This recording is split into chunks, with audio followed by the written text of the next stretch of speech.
Nah, saya kalau masih ngarepnya ke makhluk, aduh capek. Kalau surganya di mulut orang, pengen selalu kelihatan langsing, tiap kali foto tahan nafas. Ini menjiwai banget sih ketawanya. Berhasil kelihatan langsing, mukanya biru. Kenapa? Itu jadi lucu. Karena kita di sekolah diajarin waktu itu kebutuhan manusia 3, sandang, pangan, papan. Pas sudah gede ternyata ada kebutuhan yang keempat. Kebutuhan apa? Ingin diakui orang lain. Iya, masa iya sih kok? Iya, ada yang kakinya 2 tapi sepatunya 50. Ya nggak apa-apa tuh kok, mungkin cita-citanya pengen jadi kaki 1000. Ya udah. Dulu ada candaan Bu kalau di SD. Kalau seluruh hewan di hutan berkumpul, siapa yang datangnya terlambat? Kaki 1000 lama pakai sepatunya. Ya. Coba ibu pernah nggak lihat kaki 1000 pakai sepatu? Nggak ada kan? Karena lama, jadi mereka males. Maaf ya, biar nggak tegang. Udah lihatnya kayak gitu ya. Dia jalan bagiku untuk ke surga ya. Masakin, Pak. Ini udah ada nih sarapan. Ayo sarapan dulu sebelum berangkat. Aduh, udah janji ini mau sepedahan sama teman kantor. Oh gitu, berangkat Pak, berangkat. Tepati, janji itu adalah hutang. Aku nggak mau punya suami yang nggak nempatin janji. Sekalian nggak usah pulang lagi. Ngambek itu namanya. Ya, nggak silakan. Loh, nanti gimana itu sudah dimasakin? Ya udah, berarti bukan rezekinya Papa. Mungkin ini jadi rezeki nanti, ada si Mamang, ada si Bibi yang ikut bantu bersih-bersih rezeki mereka. Karena aku masakin bukan supaya dapat balasan dari kamu, supaya Allah suka. Karena kalau urusan sama Allah tuh enak, balasannya seketika. Ngingetin orang sholat, hei ayo sholat. Ternyata dia baru mau sholatnya 30 tahun kemudian. Masa pahalanya cair 30 tahun lagi? Enggak. Kita ngingetin orang kebaikan. Bu, Pak, ayo berbuat baik. Dianya berbuat baik, Allah yang ngubah. Kita nggak usah ngaku-ngaku. Dia aja nggak jadi baik, tetap jadi pahala selagi niatnya bener. Enak kan? Ibu diajak bangun masjid. Nih 10.000. Ternyata masjidnya belum jadi, kita meninggal duluan. Di hari akhir, kan dapat buku catatan amal. Ternyata dicek, mana nih yang 10.000? Engkau pasti tahu tanggal segitu saya sedekah 10.000. Kenapa di sini tidak tercatat? Tidak mungkin dijawabnya seperti ini. Ya kan masjidnya belum jadi, jadi pahalanya belum cair. Nggak mungkin. Masjid belum jadi, duit masih di kantong, hati udah niat, udah ada pahalanya. Dikeluarin, ada pahala perbuatan yang berkali-kali lipat. Enakan urusan sama Allah. Kalau ke orang, ke manusia, kita datang bawa 1000 kebaikan, bisa rusak gara-gara sekali salah. Papa mah nggak pernah peduli. Seolah seumur hidup ibu teh dicambuk selagi nikah nih. Enggak. Ya. Tapi kalau ke Allah, kita datang bawa 1000 kesalahan, ada satu aja kebaikan yang Allah ridho. Allah punya kuasa ngampunin sisanya. Bisa. Gimana gitu. Dan kalau pengen ngasih lihat sudut pandang pikir dari 2 sudut pandang ya. Ini untuk calon mempelai laki-lakinya dulu sebetulnya, karena imam nanti mudah-mudahan nyampe atau nanti bisa ketemu, atau di sini nanti kalau ada yang pada pengen punya anak atau punya anak laki-laki. Saya pernah melihat video ijab kabul ya. Sebelum ijab kabul, si ayah, berarti misalkan Pak Bangkit, nasehatin dulu si calon menantunya yang laki-laki. Dibilang, nah setelah nanti ijab kabul selesai, sah, halal, kamu boleh bawa putri saya kemana aja. Kamu ajak naik gunung, nyelam ke laut, ke dalam gua, terserah.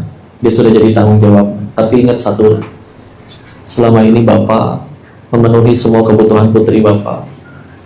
Pakaiannya, tempat tinggalnya, pendidikannya, semuanya Bapak penuhi hanya demi satu tujuan, yaitu menyampaikan putri Bapaknya ke surga ya Allah. Maka kalau setelah ku serahkan kepadamu nanti di hari akhir, ku dapati dia gagal nyampe surganya, saya tuntut kamu di hadapan Allah. Kalau ternyata dijawabnya, iya Pak, demi Allah saya menikahi putri Bapak hanya karena satu tujuan, ingin menggenggam tangan dia sampai surganya Allah. Oh, gentle. Kalau malah berkata, ya udah depan nggak jadi, ya itu malah. Itu tujuannya di sini. Ya.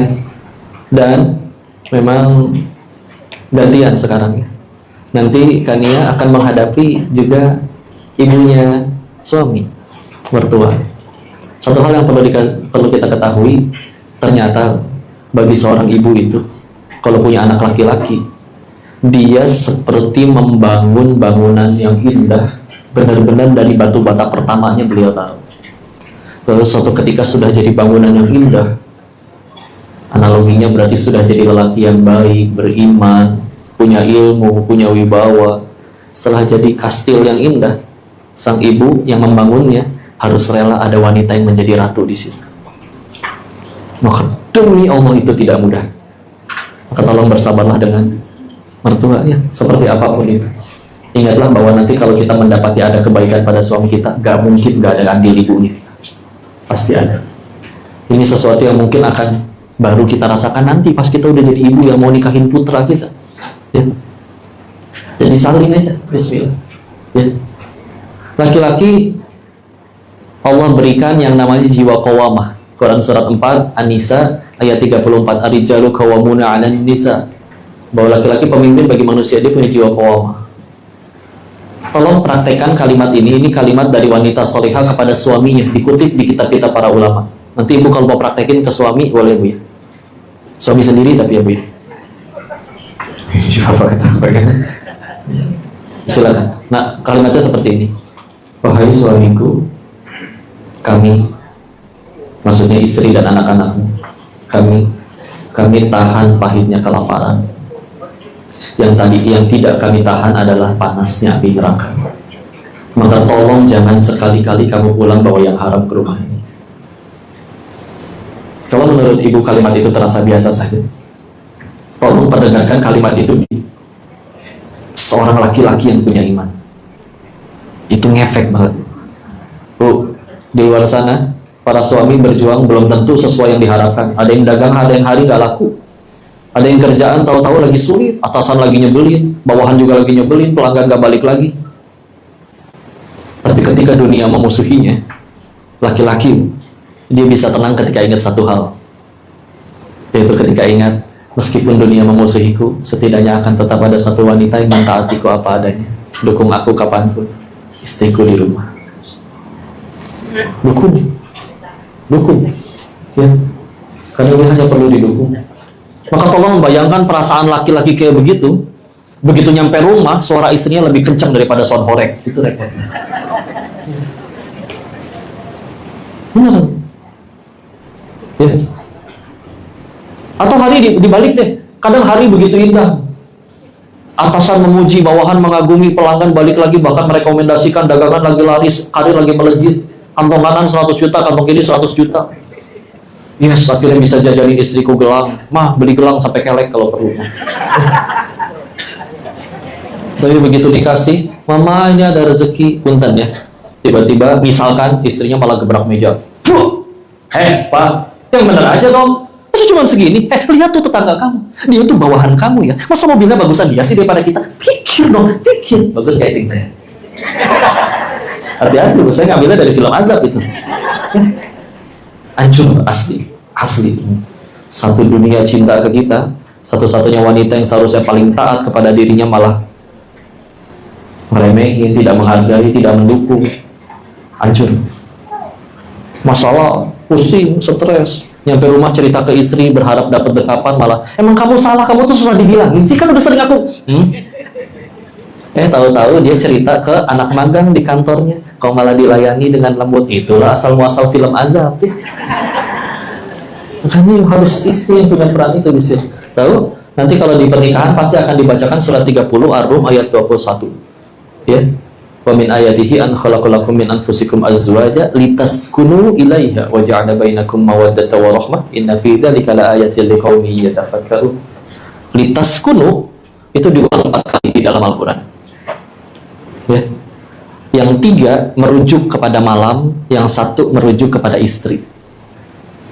Ada isyarat dari Al-Quran bahwa entah kenapa Allah tuh pengennya istri itu setenang malam. Karena kata istri di situ dikiaskan justru dengan tenangnya malam. Kita tahu tenangnya malam ya, di mana hari beristirahat.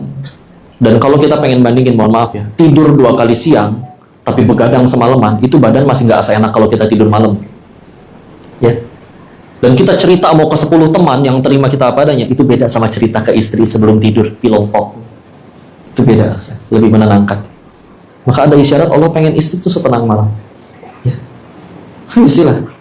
Bismillah. Ya, untuk gimana caranya? Dukung, bismillah, support. Ya.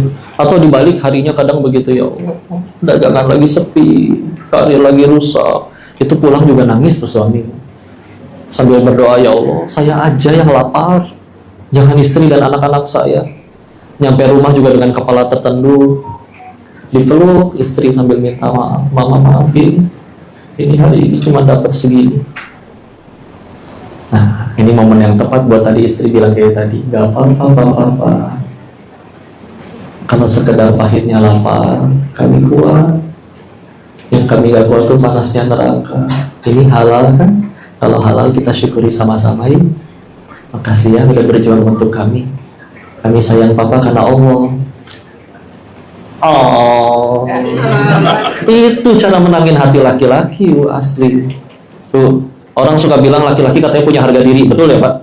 Betul. Saya kenal sekian banyak laki-laki yang berkata mending gua mati daripada diinjek-injek orang, betul nggak Pak? Yes, ada yang kayak begitu. Karena emang cara menaklukkannya memang harus begitu. Bismillah, dihargai, diterima. Udah gitu, nikah mah seninya begitu aja. Bukan masalah urus bener salah bener, oh enggak. Iya, kita perlu syariat untuk panduan mana boleh mana enggak.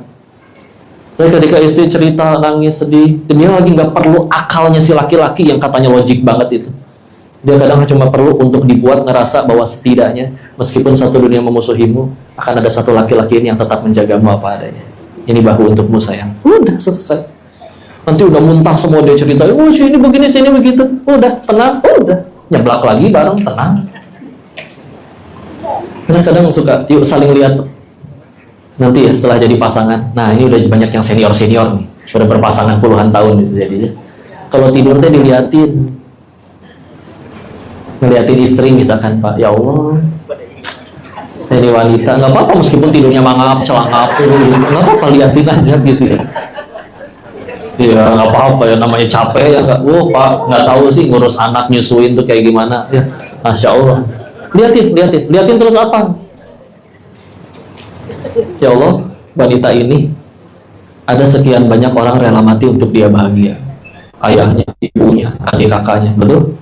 Tapi dia rela ninggalin itu semua untuk dampingin aku, laki-laki yang baru dia kenal. Maka kalau selagi aku bersamanya aku cuma nyakitin dia, apa aku laki-laki sehina itu? Nah, harga dirinya akan menghalangi dia untuk berbuat zolim kepada istri. Perempuan mau bisa berkarir, Pak, serius. Dia juga kuliah. Dia juga bisa ngejar karirnya sendiri. Tapi dia kadang rela meninggalkan itu semua hanya untuk ngurus anak-anak kita. Bahkan mohon maaf, rela kehilangan kemolekan tubuhnya setelah melahirkan 5 anak kita. Terus begitu akhirnya dia laluin itu semua. Di kantor ada yang lebih mudaan dikit, terus genit, kita tergoda. Serius, kita laki-laki sehina itu? Enggak. Karena kalau ada laki-laki gak berani selingkuh itu bukan karena syahwatnya mati, enggak. Tapi karena imannya ngalangin dia. Aku gak mau jadi laki-laki sehina itu.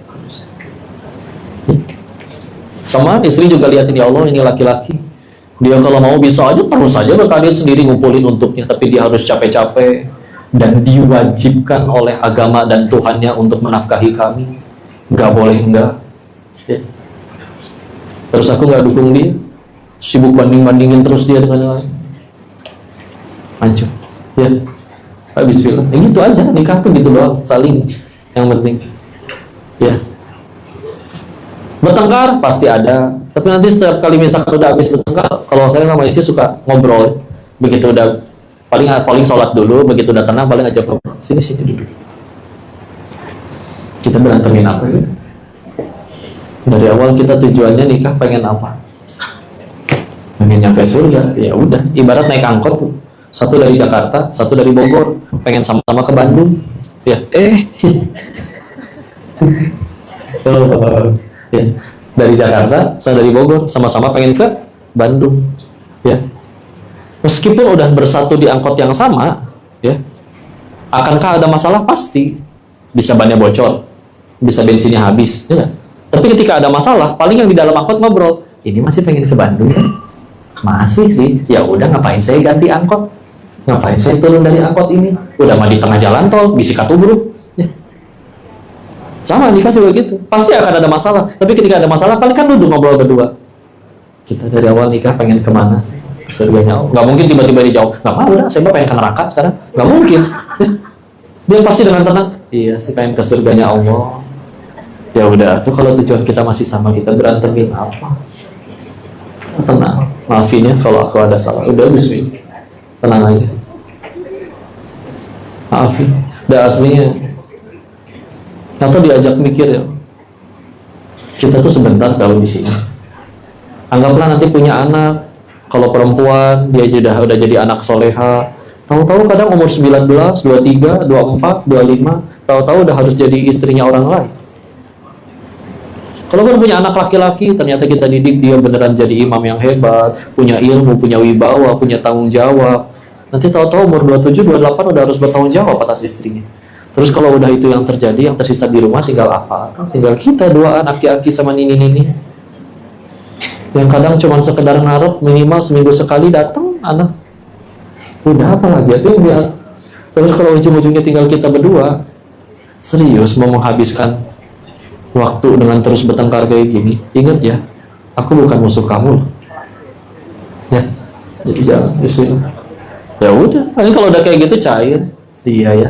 Ya udah nyeblak yuk. Nyeblak. Jadi kadang kalau berantem lulu mungkin kurang nyeblak aja. Ya. Nggak harus seblak sih, jajan apa aja lah. Yang penting bareng. Ya. Ya menyesuaikan. Kalau di Surabaya ya udah sego pecel. Ya kalau di sini, ya ini Jakarta juga sih, bukan Bogor dan Bandung. Ya, ya udah. Jadi ngeliatnya keseluruhan kayak begitu. Ya Allah, dia pasangan. Udah nanti enak. Ya enak. Serba saling nuntut mah. Itu kapan udahannya? Ya, ya Bu. Iya, iya kan? Gitu aja nikah. Ya kalau dia nikah baru 6 tahun ya. Tapi alhamdulillah ternyata Islam punya ilmunya. Ada dalilnya, ada harus berbuat apa. Ibu pengen bisa kuliah, pengen bisa bahasa Rusia, ada kuliah sastra Rusia. Bapak pengen jadi arsitek, ada kuliah arsitek. Bisa bangun gedung, bangun apa-apa. Tapi kalau pengen jadi ayah yang baik, ibu yang baik, orang tua yang baik, anak yang baik, nggak ada kuliah. Alhamdulillah di Islam ada ilmunya. Tinggal kita mau kaji atau enggak. Ya. Ada bismillah, saling. Ya Allah, dia pasangan. Dia jalan bagiku untuk lebih mudah ke surga. Jadi kalau suatu saat pasangan bertanya, nyesel nggak sih kamu nikahin aku? Jawab pakai iman. Sayang, dulu sebelum menikah kita minta mohon kau. Sambil melayakkan diri, kabar baiknya yang kita pinta itu dia Allah Maha tahu. Dia tahu dari miliaran manusia yang mana yang paling tepat menggandeng tanganku ke surga. Dia juga Maha baik. Nggak mungkin jauhin yang baik, nggak mungkin deketin yang buruk. Setelah minta itu semua, tahu-tahu kamu yang ada di rumah. Sederhana. Berarti kamu yang dipilih oleh yang Maha tahu dan yang Maha baik. Nanti kalau ada yang cantik di luar gimana? Kalau memang di luar cantik, menurutku pun cantik misalkan. Tapi kalau memang kata Allah dia yang terbaik, kenapa bukan dia? Kenapa malah kamu yang jadi istriku di rumah? Sederhana, karena berarti menurut Allah bukan dia yang terbaik, kamu yang terbaik.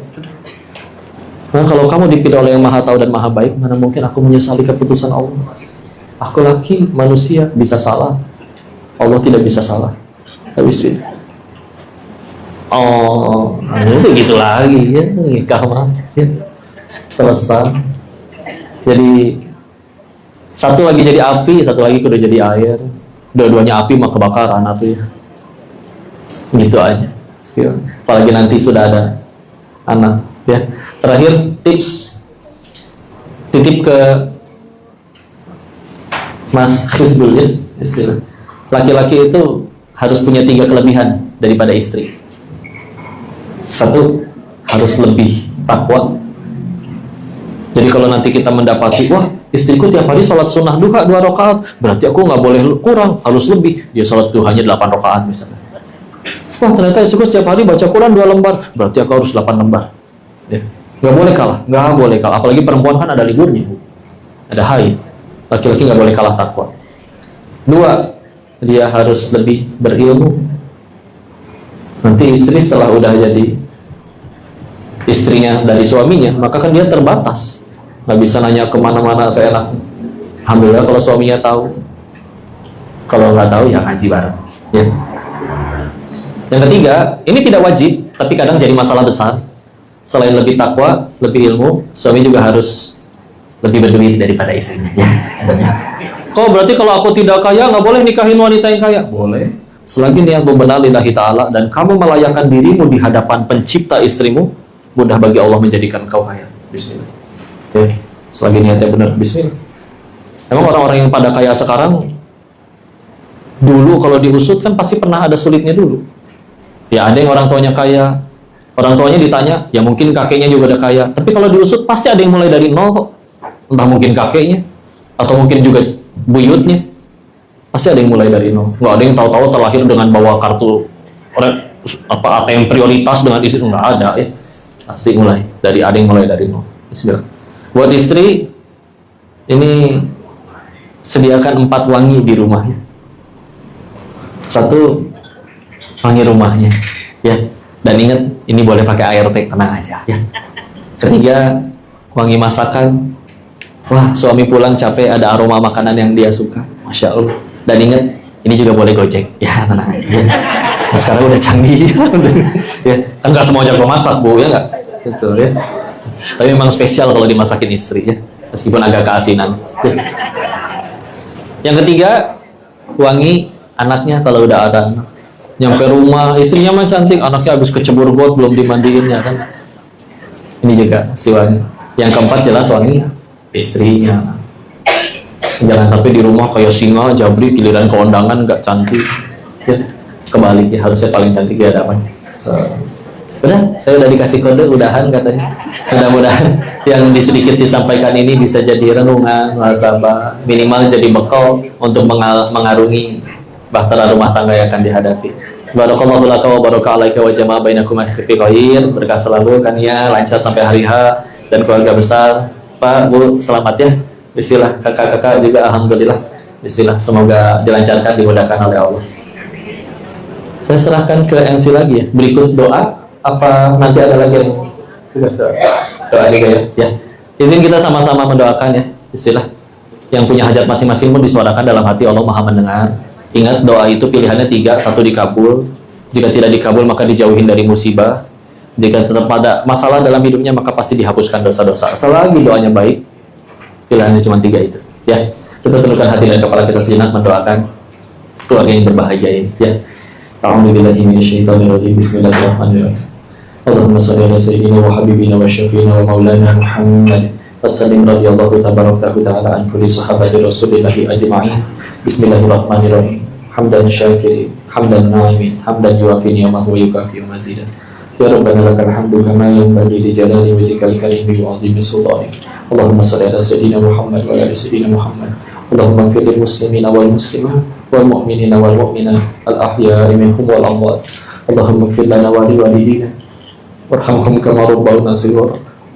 Ya muqallibal qulub, tsabbit qulubana 'ala dinik. Allahumma a'inna 'ala dzikrika wa syukrika wa syukrika wa husni ibadatik. Ya Allah, berkahilah keluarga ini ya Allah. Berkahi 2 keluarga besar yang akan bersatu ini ya Allah. Mudahkan seluruh rangkaiannya sampai selesai menuju keridhaan-Mu ya Allah. Kalau anugerahkan sakinah mawaddah warahmah untuk keluarga ini ya Allah. Anugerahkan juga ketenangan, anugerahkan berkah dari-Mu dalam rezekinya, dalam rumah tangganya, dalam usianya, dalam pekerjaannya, dalam segala urusannya. Kelak juga dianugerahkan keturunan yang sholih solihah, yang hafiz hafizah. Rabbi habli minas sholihin, Rabbi habli min ladunka dzurriyyatan thayyibatan innaka sami'ud du'a. Rabbi la tadarni farda wa anta khairul warithin. Rabbi ij'alni muqimas shalah wa min dzurriyyati rabbana wa taqabbal du'a. Allahumma inna nas'aluka ridhaka wal jannah wa na'udzubika min sakhatika wan nar. Allahumma inna nas'aluka husnul khatimah wa na'udzubika min su'il khatimah. Kami titip kebahagiaan mereka ya Allah. Kami titip juga orang-orang yang kami sayang. Kami tidak bisa 24 jam bersama dengan orang-orang yang kami sayang ya Allah. Kami titip orang tua